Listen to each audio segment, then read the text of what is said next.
इस सारी पुतलियों के पीछे जो दो हाथ हैं वो अलग अलग हैं। एक हाथ अडयाला में है और एक हाथ जो है वो ज़रा आज़ाद है। तो इसका मतलब ये हुआ कि ये लोग जो हैं चाहे इस तरफ के हैं चाहे इस तरफ के हैं, इनके अपने हाथ में कुछ नहीं है माँ सिवाय ये एक दूसरे को कुछ अरसा मज़ीद मसरूफ़ रख सकें। खबर गर्म है कि इनके दरमियान कोई अहम मुज़ाकरात नहीं होने जा रहे हैं, जिससे आने वाले दिनों में हुकूमत के लिए कोई परेशानी या अपोजिशन के लिए कोई रिलीफ जो है वो सामने आ सके। इसकी बड़ी वजह यह है कि हुकूमत को किसी जानिब से किसी चैलेंज का सामना नहीं है। ना इस्टेब्लिशमेंट की तरफ से उनको किसी चैलेंज का सामना है, ना मुआशरत की तरफ से किसी चैलेंज का सामना है, ना इंटरनेशनली किसी चैलेंज का सामना है। तो हुकूमत जो है फिर अपोजिशन के मुज़ाकरात क्यों मानेगी? और हुकूमत को जिन्होंने बनवाया, जिन्होंने चलाया वही इस मुज़ाकराती कमेटी की चारपाई के पीछे हैं। यानी ये कमेटी जो है इतनी लाचार है कि शायद चाय पीने के लिए हाँ करनी है या नहीं करनी, उसके लिए भी इनको अडयाला जाना पड़ेगा। अब आप जाकर कहीं क्या कहेंगे कि कौन सा जुडिशल कमीशन जो है 9 मई के वाक़यात पर बनाया जाए? क्या यास्मीन राशिद गाड़ी पर बैठकर कैंट की तरफ जाने का नहीं कह रही थी? क्या पेशावर में जिन लोगों ने रेडियो पाकिस्तान की इमारत जलाई वो आपके लोग नहीं थे? क्या मियांवाली में जिसने एयर बेस पर हमला किया वो आपके लोग नहीं थे? जुडिशल कमीशन तो उस सूरत में बनता है जब कहीं कोई अबहाम मौजूद है। बिस्मिल्लाहिर्रहमानिर्रहीम बोलते कालम के साथ मैं आमिर रज़हान। मेरे बचपन की यादों में से एक याद पुतली तमाशे की है। आप मेरे से पता नहीं कितने लोगों ने ये पुतली तमाशा देखा होगा कि नहीं देखा होगा, जिसमें एक चारपाई लगाई जाती थी, चादर डाली जाती थी और उसके बाद उसके ऊपर से जो है पुतलियाँ बारी बारी जो है वो आती थी और एक दूसरे से कभी जंग हो रही है, कभी उसमें वो कहते हैं, कभी मुल्ला दो प्यादा आ जाता था जिसको कहती थी मुल्ला हक्कला हक्कला, मुल्ला जी हक्कला। और इसी तरह से मुख्तलिफ पुतलियाँ जो हैं वो आती जाती रहती थी और अपना अपना किरदार अदा करती थी। मुझे आज ये अचानक उस वक्त याद आया जब अपोजिशन और हुकूमत की मुज़ाकराती टीमें जो हैं वो मुज़ाकरात के लिए कमरे में दाखिल हुई। इन कैमरा सेशन था जिसके मुतालिक मेरा ये मानना है कि इसके अंदर एक ही रट होगी अपोजिशन की जानिब से कि बानी को रहा करो, शर्म करो, हया करो, बानी को रहा करो, इस तरह की होगी ना रट जी। और इसमें बहाना ये बनाया जाएगा कि 9 मई के वाक़यात की अदालती तहकीकात कराई जाएँ, 26 नवंबर के वाले लोगों को, गुमशुदा लोगों को जो है सामने लाया जाए। TROs जो हैं वो बनेंगे, TRO बनेंगे, टर्म्स ऑफ कंडीशंस जो हैं वो तय की जाएंगी कि ये किस तरह से मुज़ाकरात आगे चलेंगे। स्पीकर कौमी असम्बली रियाज सादिक की सरबराही में इजलास था। इसकी सीरियसनेस का अंदाज़ा आप इससे लगाएं कि PTI के 3 अहम लोग इसमें नहीं आए। सलमान अकरम राजा नहीं आया, उमर अयूब नहीं आए और हामिद खान साहब, ये तीनों यहाँ पर मौजूद नहीं थे। कैसर साहब जो वो असद कैसर साहब हैं वो ज़रूर मौजूद थे और उनके साथ जो मुज़ाकरात करने वाली टीम थी उन्होंने मुज़ाकरात किए। इन कैमरा क्योंकि सेशन था, बाहर आकर सब ने कहा गुडी गुडी गुडी गुडी। लेकिन इस सारी पुतलियों के पीछे जो दो हाथ हैं वो अलग अलग हैं। एक हाथ अडयाला में है और एक हाथ जो है वो ज़रा आज़ाद है। तो इसका मतलब ये हुआ कि ये लोग जो हैं चाहे इस तरफ के हैं चाहे इस तरफ के हैं, इनके अपने हाथ में कुछ नहीं है माँ सिवाय ये एक दूसरे को कुछ अरसा मज़ीद मसरूफ़ रख सकें। मैंने अपने पहले वाले जो व्लॉग है इसमें ये बात की भी है कि ये लोग जो हैं ये इसी तरह बैठे रहेंगे, गुफ्तन चुनीदन बर्खास्तन वाला मामला होगा और खाया पिया कुछ नहीं, गिलास तोड़ा 12 आना।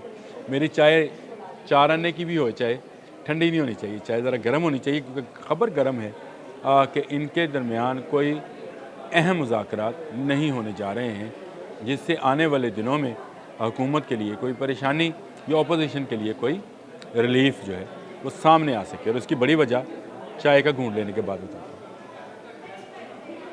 उसकी बड़ी वजह ये है कि हुकूमत को किसी जानिब से किसी चैलेंज का सामना नहीं है।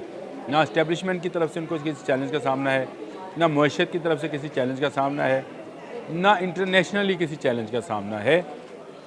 तो हुकूमत जो है फिर अपोजिशन के मुज़ाकरात क्यों मानेगी?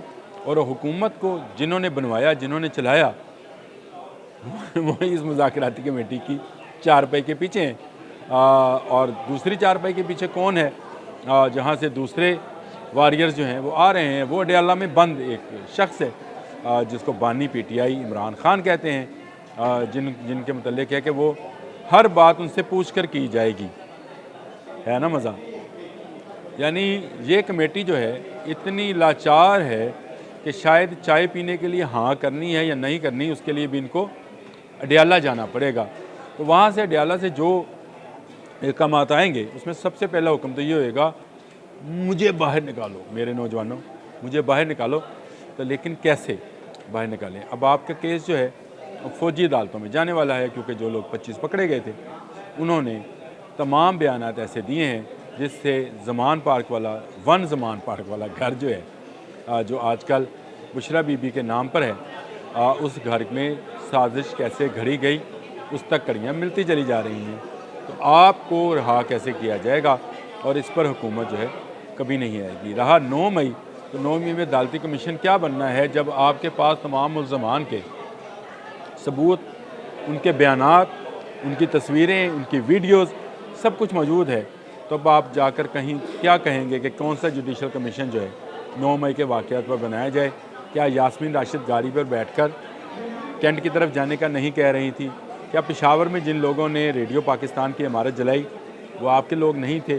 کیا میاں والی میں جس نے ایئر بیس پر حملہ کیا وہ آپ کے لوگ نہیں تھے؟ جوڈیشل کمیشن تو اس صورت میں بنتا ہے جب کہیں کوئی ابہام موجود ہو۔ یہاں تو ابہام ہی نہیں ہے، سب جا رہے ہیں اور کھلے عام پل کراس کر رہے ہیں، گاڑیاں جلا رہے ہیں، پولیس والوں کو مار رہے ہیں، سب نظر آ رہا ہے۔ جب ابہام کوئی نہیں ہے، جو مذاکراتی کمیٹی کے پاس کرنے کو کیا ہے آپ کا ٹائم ضائع کرنے کا؟ اس کا ٹاسک ہی یہی ہے کہ آپ کا وقت ضائع کیا جائے، اور وہ جو چارپائی لگا کے پتلیاں جو تھی بنتی تھی وہ اس طرح چلائی جاتی تھی ہاتھوں کے ساتھ، اس میں 2 گانے بجانے والیاں سامنے بیٹھی ہوتی تھی چارپائی کے، اور ایک ہارمونیم والا اور ایک ڈھولک والا ہوتا تھا، اور وہ ان کا کام ہوتا تھا دل لگانے کے لیے جو بچے سامنے بیٹھے ہیں ان کے لیے گانے، اور جہاں پر وقفہ چاہیے ہوتا تھا اس پتلی نچانے والے کو وہاں پر وہ گانے پیش کرتے تھے۔ اس کا کام آج کل میڈیا نے کرنا ہے۔ ذرا غور کیجئے گا، 8 بجے سے لے کر رات 11 بجے تک کے سارے پروگرامز باری باری چاہے سوئچ کرتے ہوئے دیکھتے چلے جائیں، وہ ان ٹی آر اوز اور ان کو جو ہے مذاکراتی کمیٹیاں، کون آیا کون نہیں آیا، اس کے علاوہ ڈھول بجانے کو ان کے پاس کوئی اور نئی بات نہیں ہوگی۔ لیکن جو اصل بات ہے، جو مذاکرات ہونے ہیں وہ یہاں نہیں ہونے ہیں، وہ ان کی مرضی سے ہونی ہے جن کی اس وقت کوئی مرضی نہیں ہے۔ وہ کسی کو کوئی ریلیف دینے کو تیار نہیں ہے، خاص کر ان کو جنہوں نے اداروں پر حملہ کیا تھا یا حملہ آور ہوئے یا اس کی پلاننگ کی، ان کو کسی قسم کا ریلیف دینے کو تیار نہیں۔ ہاں یہ ہے کہ آپ بھی کٹ پتلی تماشا دیکھتے رہیں، میں بھی دیکھتا رہتا ہوں، نتیجہ نکل آئے عامر رضا یہاں حاضر ہے، گرفتار کر لیجئے گا، اس وقت تک آپ مزہ لیں۔ حقلا ملا جی حقلا، حقلا ملا جی حقلا۔ اللہ حافظ۔